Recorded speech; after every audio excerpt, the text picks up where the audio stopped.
This robbery happened in 2015. So this is a recent robbery. And we all know now who did it. Who broke in and stole $86 million in cash and assets. They came in with guns a-blazing, picked some of the locks of the safety deposit box, broke open others, but they took everything in the vault, $86 million. Largest in U.S. history. Have you heard about it? You haven't heard about it still?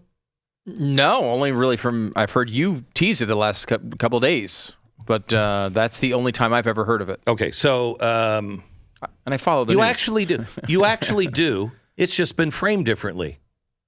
Okay. This is the break-in of the vault of Beverly Hills by the FBI. And that's why no one is going to jail for it. But they should. Let me give you the full story here. FBI began investigating a U.S. private vaults store in Beverly Hills. And what they did is they were watching people. They were watching this vault, and somebody on the FBI just noticed that there were cars that were coming in from Illinois and going in and putting things in a vault. Well, Illinois is a big drug state. So there's evidence number one. Cars were going in and out that had Illinois plates. Okay, that's not good evidence. Not good evidence. No, okay. Not good evidence. I assume there's more to come that's better than that. Not really. I'm just Cars looking at the with story. Illinois plates. Yeah.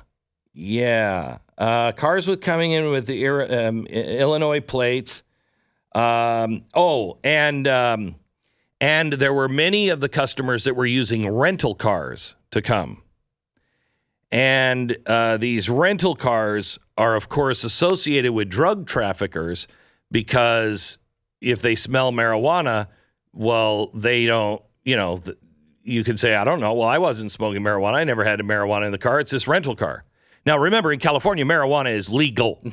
Okay? So you had those two things going for the FBI. And so they decided to go in. They went to get a warrant. They had 6 warrants, 5 of which were rather straightforward and pertained only to the business and the business owners. However, according to a study now from the LA Times, the 6th warrant, signed by a U.S. magistrate judge, Steve Kim, in 2021, authorized the agents to seize business equipment from the store, including 1,400 safety deposit boxes located in the store, even though the agents did not know the identity of the box owners or have probable cause to suspect that the owners of those boxes were involved in any kind of drug trafficking or money laundering scheme. The government didn't know what was in those boxes, didn't know who owned them, what, if anything, these people had done, because they didn't even know the people. So 400 customers had their goods taken from this safety deposit box. This is unprecedented. Never happened before.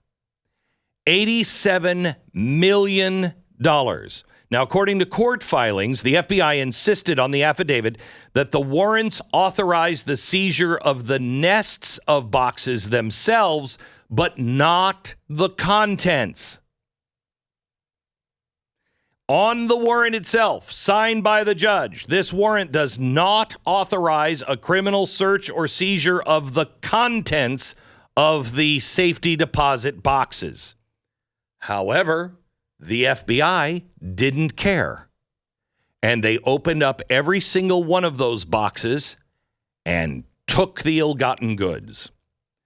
The FBI later said, we have no obligation to inform the judge how later actions such as criminal investigations against box holders or forfeiture of box contents would play out. So he specifically said, you have no right to open up any of those boxes. They did, because They probably had probable cause, but we don't know what the probable cause was. We have no idea because they didn't file it. And when they had probable cause, it was license plates from Illinois, and they were using rental cars. 700 customers, I'm sorry, I thought it was 400. It's 700 customers affected by the FBI raid.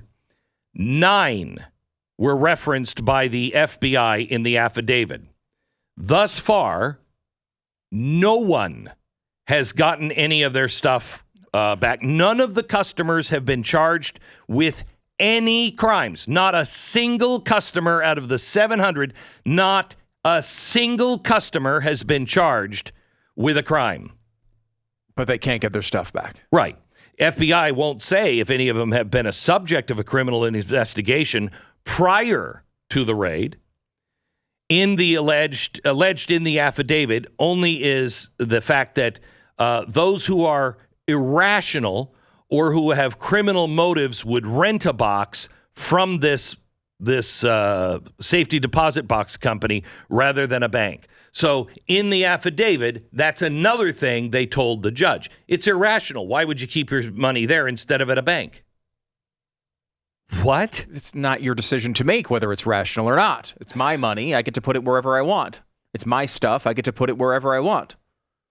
Now, the vault company apparently pled guilty to the drug and money laundering charges, but nothing else has come from the investigation. The company is out of business. The owners were never charged.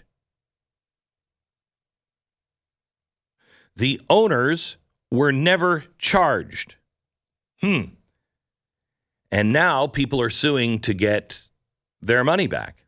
But a lot of customers aren't willing to put up all of the money for, because not everybody had a lot of money in there. Somebody had the ashes of their loved one in a safety deposit box. Nope, not getting it back. And the reason why people aren't willing to do it is because it's taking a lot. You're fighting the federal government. So it's taking a lot of money to fight the federal government. So people are losing tens of thousands of dollars at this early stage just to make sure that they're cleared. Not get their stuff back, just cleared. It's incredible. How does this stuff happen?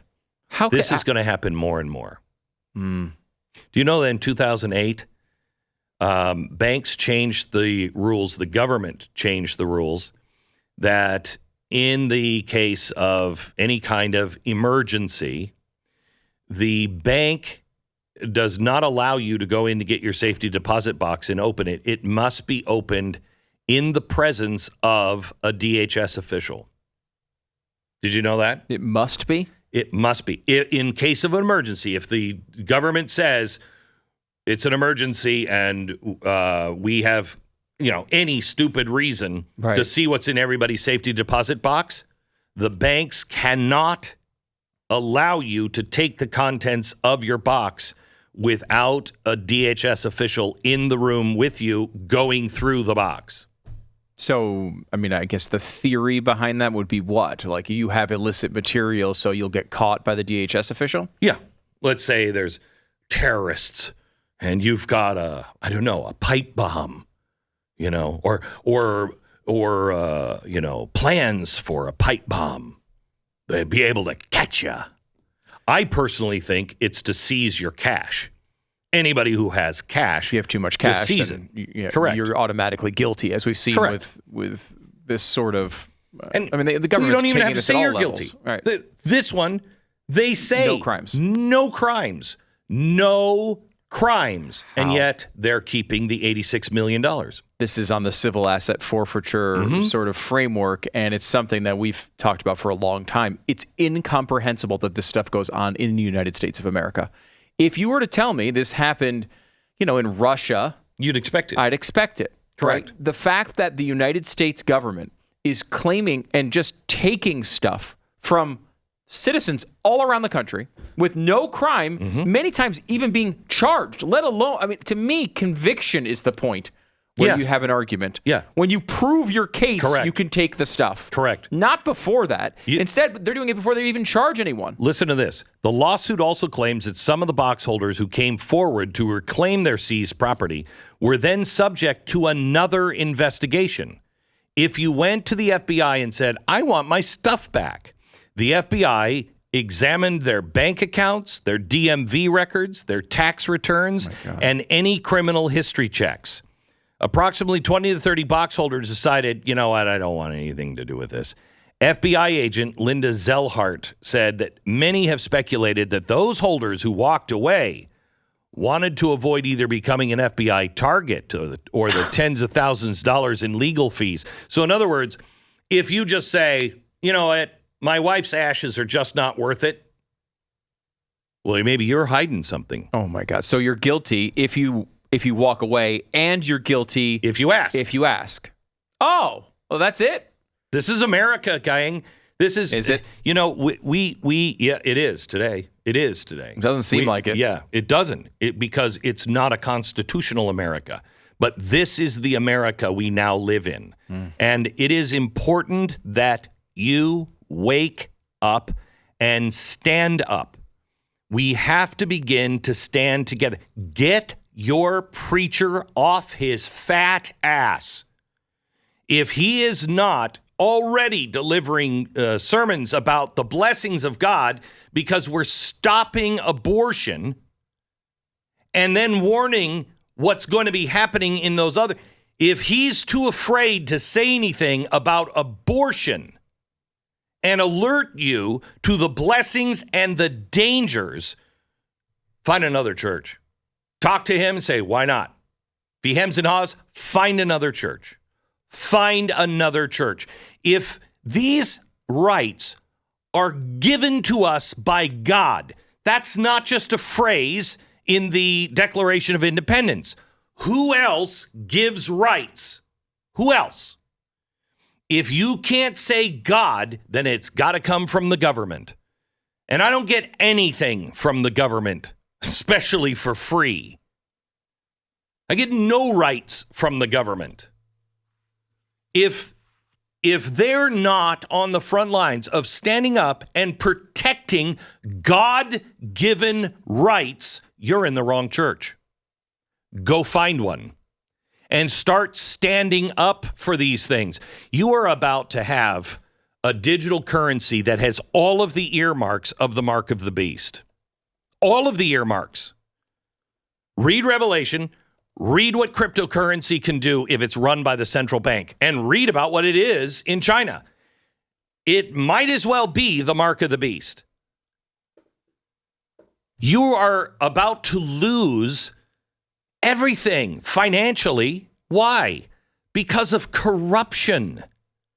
Is that what God wants? Does God want you just to stand around and just allow corruption to happen? Does God have a position on mutilation of our children's bodies?